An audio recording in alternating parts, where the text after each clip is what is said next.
गावाच्या विकासासाठी काही मोजकी माणसं स्वतःच्या सुख सोयींचा त्याग करून आदर्श घालून देतात। डोमेगाव ग्रामपंचायतीतील पाणी पुरवठा कर्मचारी बाबासाहेब शेळके हे त्याचं जिवंत उदाहरण ठरलं आहे। शेळके यांनी स्वतःची 1.5 एकर शेती विकून गावातील 205 महिलांसाठी मोफत शौचालय बांधली असून स्वतःच्या खर्चातून गावात नळाद्वारे पाणी पुरवठा सुरू केला आहे। गावातील महिलांना खुले शौच करावे लागते ही खंत त्यांच्या मनाला सतावत होती। त्यामुळे त्यांनी सर्वप्रथम आपल्या घरी शौचालय बांधलं आणि नंतर गावातील 185 महिलांना विनाशुल्क शौचालय देण्याचा संकल्प केला। त्यासाठी त्यांनी स्वतःची 1.5 एकर जमीन विकली। नंतरही काही महिला शौचासाठी बाहेर जात असल्याचं लक्षात आल्यानंतर त्यांनी पत्नीच्या मंगळसूत्राची विक्री केली आणि बँकेतून कर्ज काढून उर्वरित महिलांसाठी शौचालय बांधलीत। एकूण 205 शौचालयांची उभारणी त्यांनी केली आहे। संकल्पना माझ्या गावाशेजारील झोडेगाव आहे। त्या झोडेगावामध्ये जे 2010 साली मुख्य कार्यकारी अधिकारी निपुणी विनायक सर यांनी पूर्ण जिल्हाच पूर्ण निर्मल ग्राम करण्याचा ठरवला होता। तर आमचे ग्रामसेवक तत्कालीन ग्रामसेवक एमडीकड यांच्या बरोबर मी काम त्या गावामध्ये करीत होतो। ते काम करता करता मला पण वाटलं की जसं जोडेगाव निर्मल ग्राम होऊ शकतं, इथं पूर्ण महिलांची जी कुचंबना होती थांबल्या जाती, तर आपल्या गावातील महिलांची कुचंबना थांबली पाहिजे आणि आपलं गाव बी स्वच्छ सुंदर आणि निर्मल ग्राम झालं पाहिजे। 9-10 साली मी स्वतःची 1.5 एकर जमीन विक्री केली। या जमिनीतून आलेल्या पैशातून 180 स्वच्छतागृह बांधून दिली। पण मी घर तिथे स्वच्छतागृह हा संकल्प केला होता, पण माझ्या गावातील काही कुटुंब शौचालय विना होते आणि माझा संकल्प पूर्ण नव्हता झाला। सन 2017 साली परत मी तो उपक्रम पूर्ण करण्याचं ठरवलं।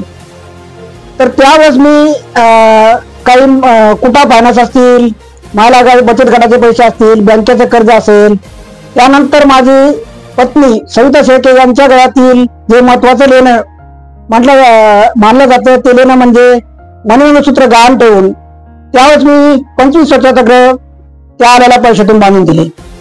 पाणी टंचाईचा प्रश्नही तेवढाच गंभीर होता। महिलांना पाण्यासाठी भटकंती करावी लागत होती।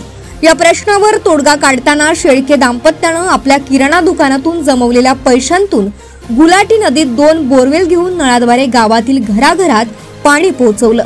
या कामासाठी त्यांनी 70 ते 80 हजार रुपयांचा खर्च स्वतःच्या खिशातून केला।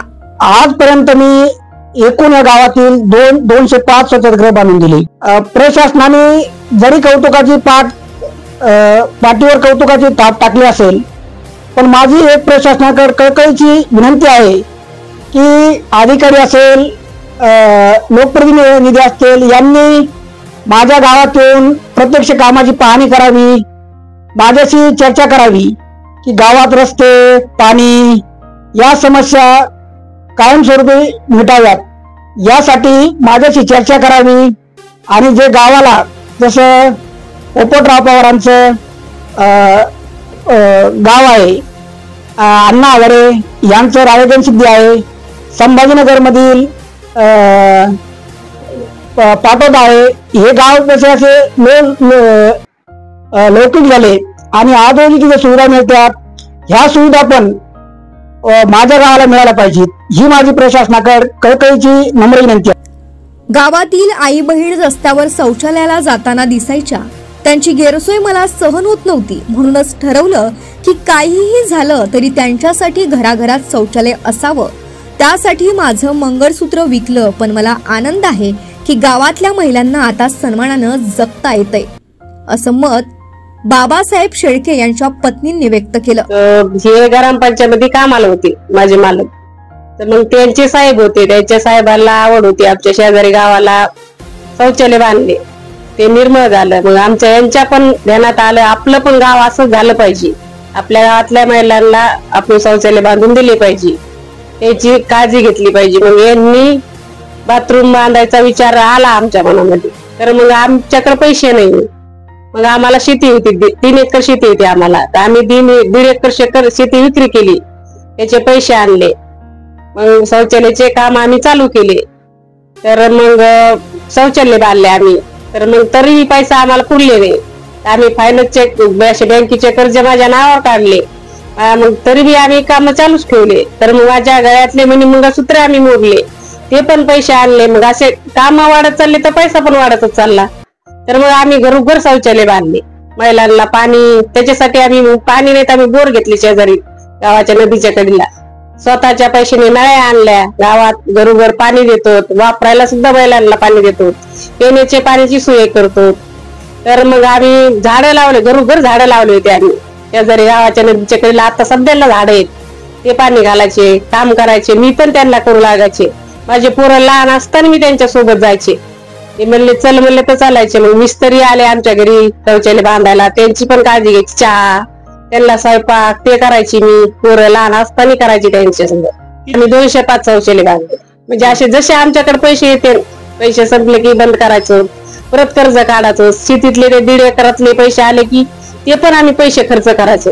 आता हेच आम्हालाच कामाचीच आवड आहे. तर मग आम्हाला असं वाटतं आमचं गावच निर्मळ राहायला पाहिजे. महिला आपल्या शौचालय आपल्यावर खुश राहायला पाहिजे, त्यांची आपण काळजी घेतली पाहिजे.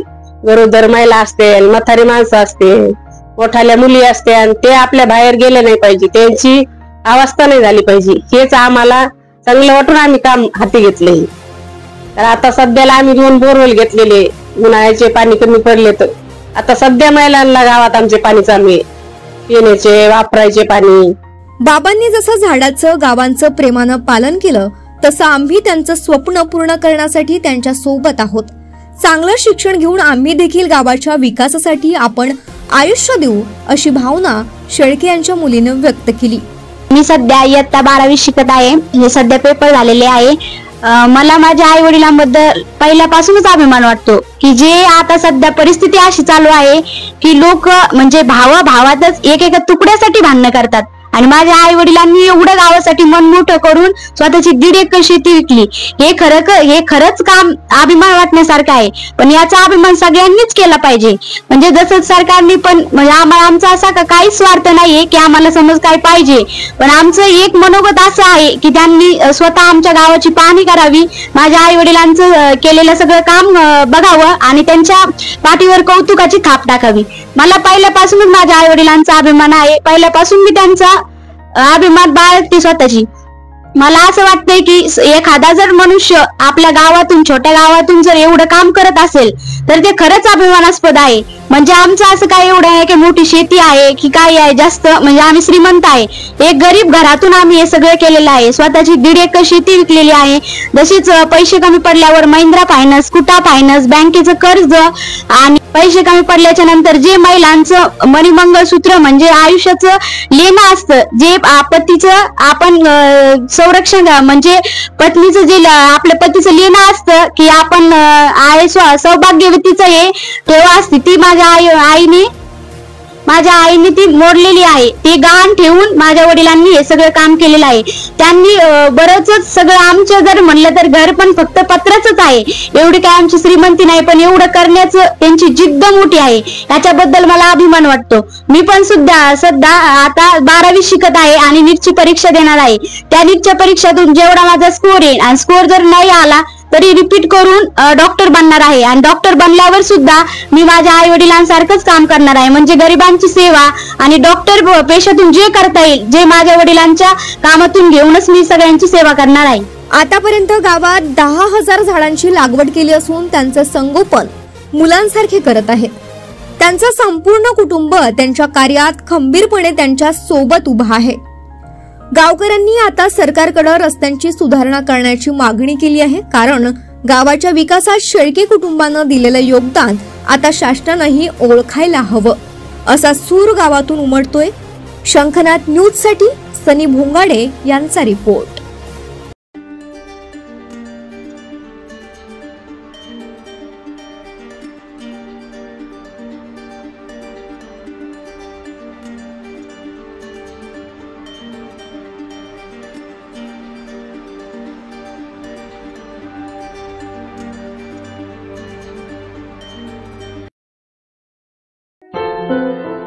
क्या हुआ बहू? माँ, पाइल्स की बहुत तकलीफ हो रही है। तो तुम गुदरोग सर्जन के पास क्यों नहीं गई? देखो, जैसे हार्ट के लिए हार्ट स्पेशलिस्ट, ब्रेन के लिए ब्रेन स्पेशलिस्ट, तो पाइल्स के लिए पाइल्स स्पेशलिस्ट क्यों नहीं? स्त्री हो या पुरुष, टॉयलेट में तकलीफ केवल पाइल्स ही नहीं, और भी कई प्रकार के गुदरोग तथा कैंसर भी हो सकता है। इसीलिए इसकी प्रत्यक्ष जांच जरूरी है।